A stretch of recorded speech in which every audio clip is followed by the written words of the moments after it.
What's happening, humans? Day 50 of the lockdown, and today we're going to be making our own recipe of a very simple but a delicious chicken curry.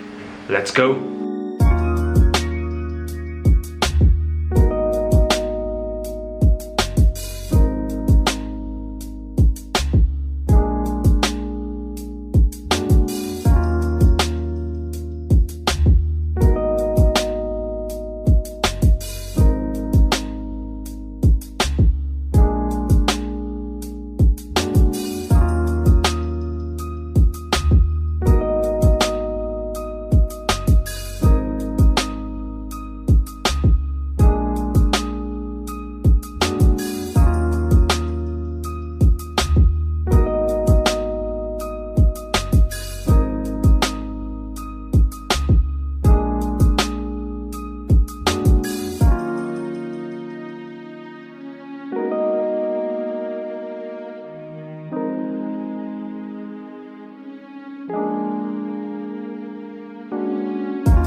So good.